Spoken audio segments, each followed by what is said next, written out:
Hello friends, I am सीवर्थ मांडा from Anam institute. आज इस वीडियो में जितने भी सीएस एग्जीक्यूटिव वाले स्टूडेंट है सर, जिनका टैक्स लॉ का भी पुराना ओल्ड सिलेबस का पेपर हुआ था सर, उसका मैं सॉल्यूशन लेके आया हूँ। सर, इनकम टैक्स का मैंने डाल दिया सॉल्यूशन कल ही।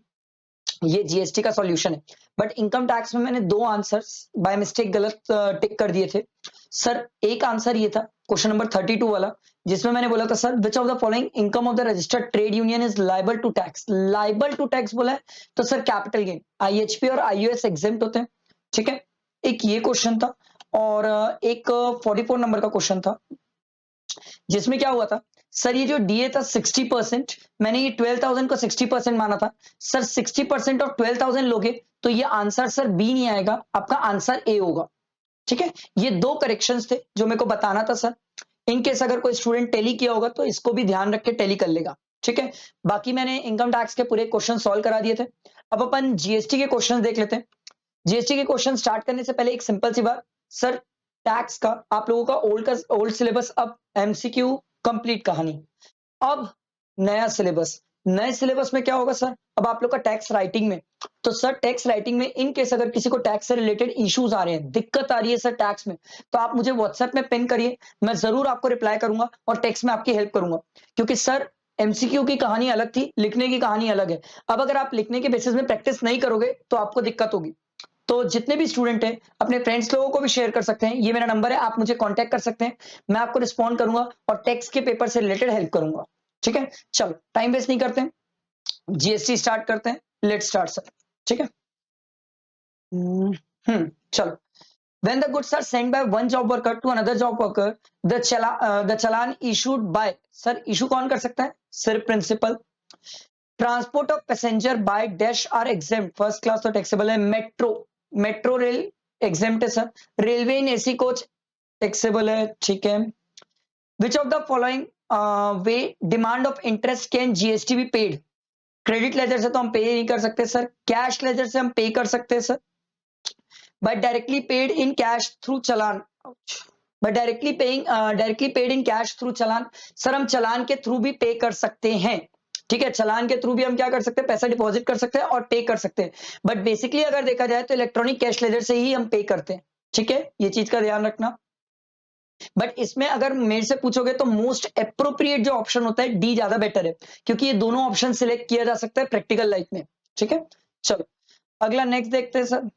As per section 10(3) of the CGST Act, composition to state Act 2017, dash amount of the remaining unutilized in the fund at the end of the transition period shall be transferred to the consolidated fund of India as the share of center. Sir share of center में कितना transfer हो सकता है sir, 50%। ठीक है, उसके बाद देखो, which section of CGST Act 2017 deals with the composition levy। section 10 होता है सर composition levy के लिए। which of the following is an interstate supply, कौन सा interstate है, supply of goods located in West Bengal and a place of supply of goods is in SEZ। Sir SEZ 2 और bye दोनों को interstate माना जाता है सर। ठीक है, supply of goods located in West Bengal and the place of supply is in Bihar, ये भी इंटरस्टेट है। Supply of goods in West Bengal and place of supply is in SEZ, ये भी इंटरस्टेट है। तो ऑप्शन क्या हो जाएगा, D, all of the above. अगला, the compensation to state as per the section 7 subsection 2 of the CGST compensation to state act 2017 shall be provisionally calculated and released at the end of, sir release at the end of कब होगा sir, ये every 2 months। ठीक है, release at the end of every 2 months। आया समझ। देखो next 58 number का question, tax paid under reverse charge are. Sir reverse charge जो टैक्स पे करते हैं वो हमारा आउटपुट टैक्स का पार्ट होता है सर, क्योंकि हमें पे करना होता है कैश में। फिर input tax credit can be availed on the basis of debit note, bill of entry, invoice, sir answer हो जाएगा all of the above. Next, L and company supplier registered under GST in Meghalaya, sir Meghalaya want to opt for composition, तो sir इनके लिए turnover की limit कितनी है, 75 lakh. The person making interstate supply of goods from Madhya Pradesh is compulsory required to get registered under GST, provided such goods are not notified handicraft goods, not prominently handmade notified products। तो ये interstate supply कर रहा है goods का। तो sir interstate supply जो करता है उसके लिए क्या कंपलसरी रजिस्ट्रेशन वाली बात है, yes sir, irrespective of turnover उसको कंपलसरी रजिस्टर कराना ही पड़ता है सर। ठीक है, अगला देखो, The registration certificate granted to a non-resident taxable person is valid for dash days. Sir 90 days के लिए वैलिड रहता है सर, ठीक है। अगला देखो, which of the following activity will be treated neither a supply of goods nor a supply of services? किसको नहीं मानेंगे सर? देखो, ये परमानेंट ट्रांसफर तो शेड्यूल 1 में आ जाता है, टेम्परेरी ट्रांसफर शेड्यूल 2 में आता है, ट्रांसपोर्टेशन ऑफ डिजीज यही तो होता है सर, और services provided by an employ to the employer in the course of employment ये भी शेड्यूल 3 का है, ये दोनों शेड्यूल 3 के हैं, तो ऑप्शन हो जाएगा हमारा फोर्थ वाला, ठीक है। नेक्स्ट देखो, अरे बाप रे, however how is the aggregate turnover calculated for determining the threshold limit for registration? बाप रे, aggregate turnover of the value, aggregate value of all the taxable supplies excluding the value of inward supply on which the tax is payable by on reverse charge and interstate supply, exempt supply and export ना, ये definition अधूरी है sir. अगला sir, value of inward supply, exempt supply, export, interstate supply of a pen of a same pen करके नहीं लिखा है sir, ये भी अधूरा है। Aggregate value of all taxable supply है, ये रिवर्स चार्ज वाला तो लिखा ही नहीं है सर, ये अधूरी है। नेक्स्ट देखो, aggregate value of all taxable supply excluding the value of inward supply on which tax is payable by a person on reverse charge, exempt supply, interstate supply having same pen, sir ये वाला option है, ठीक है, excluding taxes वगैरह, आया समझ, ये रहा। नेक्स्ट देखो sir, 65th, within how many days a person should apply for registration apart from the provision of voluntary registration? Sir 30 days के अंदर अप्लाई होना करना पड़ता है। What is the validity of registration certificate granted under GST for a normal taxpayer? Sir जब तक cancel ना हो तब तक उसकी वैलिडिटी रहती है। Within how many days an application for the revocation or cancellation of registration can be provided no extension, provided no extension to set time limit for has been granted? तो ये अपन revocation वाली बातें कर रहे हैं, तो revocation of cancellation registration maximum time period कितना है सर? 30 डेज। अगला, can a registered person under the composition scheme collect GST on his outward supply from recipient? No sir, composition scheme वाला सामने वाले से कलेक्ट कर ही नहीं सकता tax. Q Limited has its registered office under the Companies Act 2013 in the state of Maharashtra, from where its ordinary business carries on its business of taxable goods. It also has a warehouse in the state of Telangana for storing said goods. What will be the place of supply? Sir दोनों होगा, godown ware house को भी लिया जाता है और normal place of business जो registered है उसको भी लिया जाता है, तो बोथ लिया जाएगा। अगला, an exempt supply include supply of nil non taxable, ये सर तीनों होगा, simple. Next, if the goods are received in lots of installment, then ITC can be availed on last installment, ये simple है। A supplier take deduction of the depreciation on the GST component of the cost of capital of the cost of the capital goods as per the Income Tax Act 1961. The supplier can not avail the ITC on such component, ITC ले ही नहीं सकता sir. The time of supply of service in case of reverse charge mechanism is date of payment, ठीक है, date of immediately following 60 days, ठीक है, date on which the payment is debited, sir earlier of ABC। अगला, ITC on purchase of motor vehicle used for making dash is allowed। ITC किसकी allowed हो जाती है? Transportation of goods की allow होती है। Taxable supplies of transportation of passenger, देखो taxable supply of transportation of passenger, sir अगला देखो, taxable supplies of imparting training on driving, ये मिल जाता है, ये दो तो मिल जाते हैं, कंफर्म्ड है। और taxable supply of transportation of passenger बोल रहा है, इसीलिए इसकी मिल जाएगी, अदरवाइज ट्रांसपोर्टेशन ऑफ पैसेंजर के केस में कंडीशंस होती है सर, तो इसका ऑप्शन डी हो जाएगा, ठीक है। अगला, a non resident taxable person is required to apply for registration. Non resident को कब अप्लाई करना पड़ता है रजिस्ट्रेशन के लिए? At least 5 days prior to the commencement of business. Registration certificate granted to casual taxable person on a non resident person will be valid for, कितने दिन के लिए वैलिड रहता है? 90 days, या फिर पीरियड स्पेसिफाइड भी रहता है सर इन द रजिस्ट्रेशन, दोनों में विच एवर इज अर्लियर, तो इसका ऑप्शन सी हो जाएगा, ठीक है। अगला देखो, which of the following shall be discharge first under the GST law, ठीक है, while discharging liability of a taxable person। Sir जो प्रीवियस टैक्स पीरियड के वो पहले डिस्चार्ज होते हैं, alcoholic liquor for human consumption is subjected to state excise duty, क्योंकि GST लगता नहीं है, वैट की बात नहीं है। अगला, mister R jeweller registered under GST in Mumbai want to sell his jewelry in a trade expo held in Delhi. Which of the following statement is false? अच्छा, false पूछ रहा है. In this case, he need to get registration in Delhi as a casual taxable person. He need to pay advance tax on estimated tax liability. नहीं नहीं नहीं sir, advance tax liability वाली बात तो नहीं आती उसके ऊपर, यही मतलब यही ऑप्शन है, यही है, क्योंकि सर एडवांस टैक्स लाइबिलिटी तो आप कैजुअल टैक्सेबल पर्सन से बात करते हो, ये बंदा तो रजिस्टर्ड है, ठीक है। बाकी ठीक है। अगला देखो, इन case of supply of goods for 5 lakh following information is provided, advance receive 1 April, invoice 15, goods remove 25। जिस दिन रिमूव हुआ है उस दिन क्या इनवॉइस इशू हो जाना चाहिए था? यस। तो 25 15 एडवांस की डेट इररिलेवेंट होती है गुड्स के केस में, 25 15 दोनों में व्हिचएवर इज अर्लियर, तो दोनों में व्हिचएवर इज अर्लियर क्या हो जाएगी सर? 15। अगला, विच of the following is not kept outside the ambit of GST, जो जीएसटी के एम्बिट से बाहर नहीं है? कंप्यूटर, क्योंकि ये तीनों तो बाहर है अभी। अगला, mister P is travelling from Kolkata to Andaman through flight, he watches a movie on the demand on payment basis.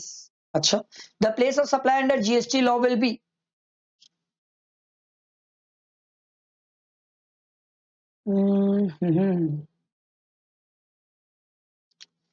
तो सर ये हो जाएगा first scheduled point of departure. देखो next, mister P supplies raw cotton under reverse charge of GST to Mr. Q who manufactures cotton shirt. What will be the time of supply from the below mentioned dates? Under reverse charge है, ठीक है, reverse charge है और goods की बात है sir, ठीक। इसको क्या हो गया? हाँ, रिवर्स चार्ज है और गुड्स की बात है, तो रिवर्स चार्ज के केस में गुड्स याद है, डेट ऑफ रिसिप्ट, पेमेंट और 60 days from the date of invoice, 30 days from the date of invoice. तो देखो सर, एक एक को Q approach mister P and place an order, इस दिन तो ऑर्डर प्लेस किया था, गुड्स रिसीव हो रहा है सर 10/5 को, इनवॉइस इशू हुआ है 15/5 को, और पेमेंट तो और बाद है, तो तीनों में विचएवर इज अर्लियर, यहां से तो हमें 30 डेज और ऐड करना पड़ता है सर, तो सर अर्लियर क्या आ जाएगा? 10/5। What is the maximum number of characters that can be used in the invoice number under GST for accepting GST portal for filing return? 16 digit. अगला, the ITC of IGST can be utilized towards the payment of IGST on outward supply. The remaining amount can be utilized towards the payment of, sir ये amendment हो चुका है और amendment में sir हम किसी से भी यूटिलाइज कर सकते हैं, बट आपको ऑप्शन नहीं दिया है, तो आप यही मानेंगे सर पहले CGST फिर SGST, ठीक है। All the GST returns are to be filed online by using GST portal. What is the minimum monetary limit below which the refund cannot be granted under the custom? 100 rupees. What is the time limit under custom law under section 74 for duty drawback? Sir duty drawback के लिए सबसे minimum time कितना है sir? Sorry, time limit क्या है sir duty drawback claim करने के लिए? 2 years. What is the rate of interest under GST law as per rule 37(3) in case of reversal of ITC for non-payment of consideration within 180 days? Sir, 18%. RCM under GST law is applicable in respect of interstate, intrastate supply, cross border की तो बात ही नहीं है sir, cross border supplies नहीं cross border की तो बात ही नहीं आती है, तो सर ऑप्शन हो जाएगा B and C. Which of the following is not a source of indirect tax in India? Custom तो इनडायरेक्ट टैक्स है, जीएसटी इनडायरेक्ट टैक्स है, corporation tax. A private limited company made certain gifts to its employee as under 60,000, 50,000, 40,000. Which of the following gifts shall be liable to GST? Sir 40,000 तो नहीं होगा, 50,000 तक तो allowed है sir, 50 से exceed करता है तो टैक्सेबल हो जाता है, तो ऑप्शन डी। अगला, the supplier registered under GST as a composition dealer cannot claim input tax credit, collect tax, raise tax invoice. D, all of this. Mr. Y purchases a machine from Mr. Z. Both are from Delhi. The machine, however, needs to be installed in Haryana. अच्छा, machine Haryana में install हो रही है, the place of supply shed भी हरियाणा, जहां पर machine हम install कर रहे हैं। Mr. K has supplied goods to Mr. L on 24/12/2023. The invoice has been already issued on 22. Invoice पहले issue हुआ है, goods बाद में supply हुआ है. ठीक. Mr. L has paid the due amount on this. The receipt was entered in the books on this. ये दोनों डेट में whichever is earlier कितनी होती है? 29. फिर सर 29, 24 और 22 तीनों में whichever is earlier क्या हो जाएगा सर? 22. इनवॉइस पहले ही इशू हो गया सर. ठीक है. और गुड्स का मूवमेंट हो सकता है. तो अगर गुड्स का मूवमेंट हो सकता है तो हम बोलते हैं सर जिस दिन गुड्स सप्लाई हुआ है, जिस दिन इनवॉइस इशू है या पेमेंट, तीनों में whichever is earlier, तो 22 हो जाएगा. अगला, if a taxpayer want to transfer CGST from the cash ledger of one GSTN to another GSTN under the same pen as GST, तो सर इसको GST PMT 09 फाइल करना पड़ता है और 09 फाइल करके ये क्या कर सकता है? ट्रांसफर कर सकता है. सॉरी 09 थोड़ी, 09 तो उसके लिए सर कंपोजिशन वालों के लिए, सॉरी 06. ठीक है. एक कैश लेजर से दूसरे कैश लेजर में ट्रांसफर करने के लिए. अब manufacturing 3 different products A, B, C, जिसका GST रेट 12, 18, 28 है, to be sold in a combined package. The price per package is 1000. Okay, ये मिक्स सप्लाई है. Total sale were during a month is 4 lakh. What is the nature of supply? Mix supply. Amount कितना है sir? तो 28% रहेगा sir. तो 4 लाख का 28% कितना हो जाएगा? 4 8 32, 4 2 8, 1,12,000 आना चाहिए. Mix supply. अगला, in case of a zero rated supply, ITC is allowed and refund in respect of such supply shall be may be claimed by which of the following option?